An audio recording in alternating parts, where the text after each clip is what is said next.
The film opens with documentary-style footage detailing the history of Norwegian tsunamis, which have caused devastating events throughout the years. One notable disaster occurred on the night of January 5, 1905, when a landslide struck while residents of Lolland and Northford were asleep.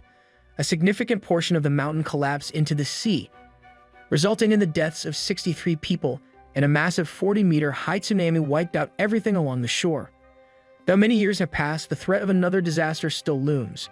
There are currently 300 unstable mountainous areas across Norway, and the next major landslide is expected to happen at any time.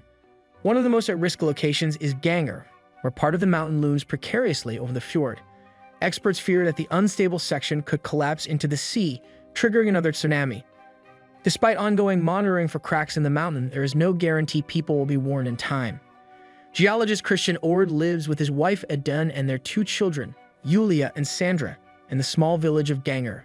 One day, after returning home from a nearby town by ferry, Christian finds his family going about their day.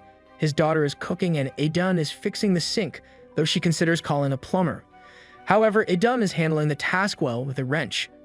This simple moment marks the end of their time in Geiranger, as they are preparing to move to a larger city where a new home awaits, complete with a smart home system controlled by a remote and phone.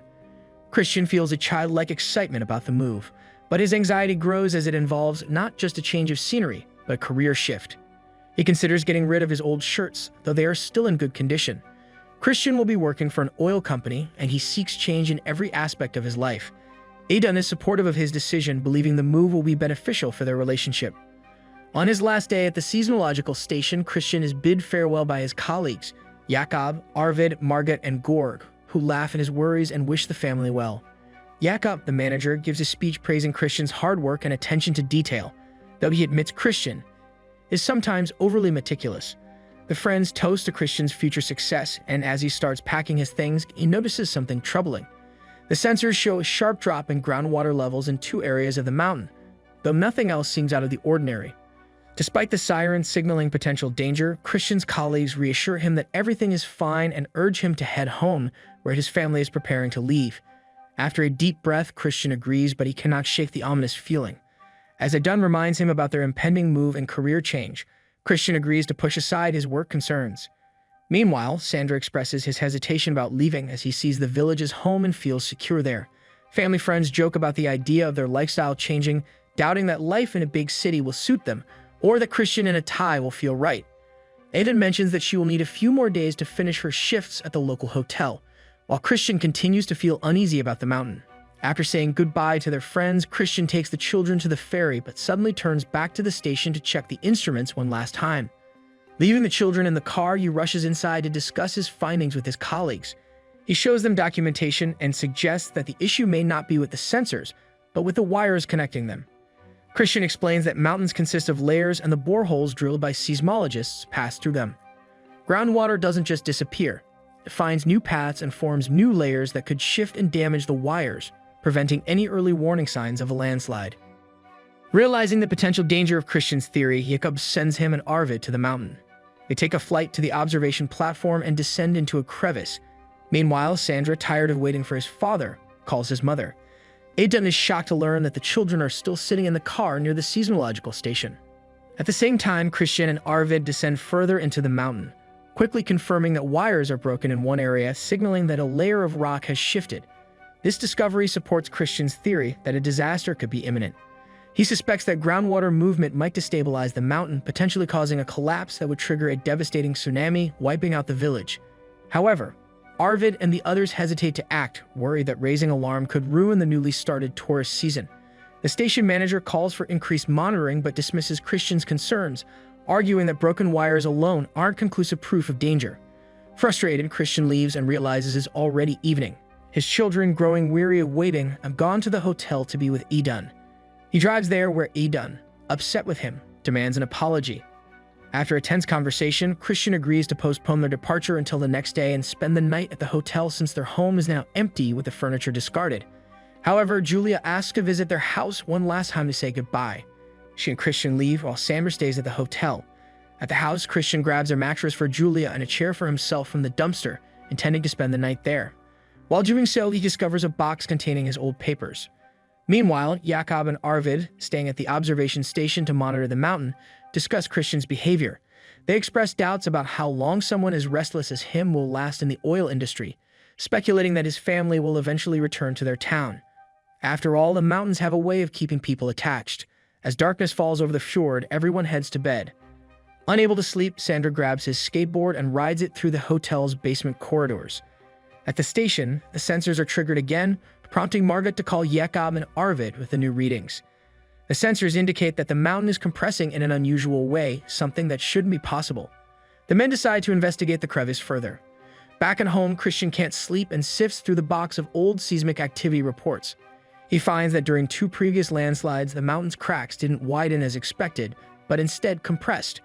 Realizing the significance of this discovery, Christian immediately calls the station and urges Margaret to bring Arvid and Jakob back. He explains that compression in the cracks often precedes a landslide. His findings are relayed to Arvid, and Christian insists they return. As Arvid and Jakob explore the dangerous area, the plates shift and the crevice walls begin to close. The climbing anchors become unstable, and Christian realizes that avalanches typically occur after compression. He calls the station again, urging Margaret to activate the alarm. Hearing the urgency in his voice, Margaret activates the emergency warning system. The city's siren blares, signaling an immediate evacuation and warning that the surrounding mountains are about to collapse, potentially triggering a massive tsunami. In the crevice, Jakob falls into the gap, and as Arvid tries to save him, he too plunges into the abyss. A massive section of land crashes into the fjord, triggering the tsunami. Christian and Julia race to safety in their car, while Edun realizes the magnitude of the situation. She and a colleague rush to alert hotel guests, urging them to board the evacuation bus quickly. Many of the guests are skeptical, and the women have to run through the hotel, convincing everyone to leave. Edun contacts Christian, urging him to get Julia to safety, promising she and Sandra will join the tourists on the bus. However, when she goes to find Sandra, his room is empty and she panics, searching for him along the road. Traffic to higher ground halts near a viewing platform, and Christian urges people to abandon their cars and climb. A few listen until the wave becomes visible. Meanwhile, Edun refuses to leave without Sandra and returns to the hotel, joined by Maria and Philip, a couple who offered help. On the mountain road, Christian helps a woman trapped between cars and sends Julia ahead to climb while he frees her. Just before the wave strikes, he shoves the woman into a car and climbs in with her. The wave smashes the vehicle, shattering glass and tossing it across the rocks.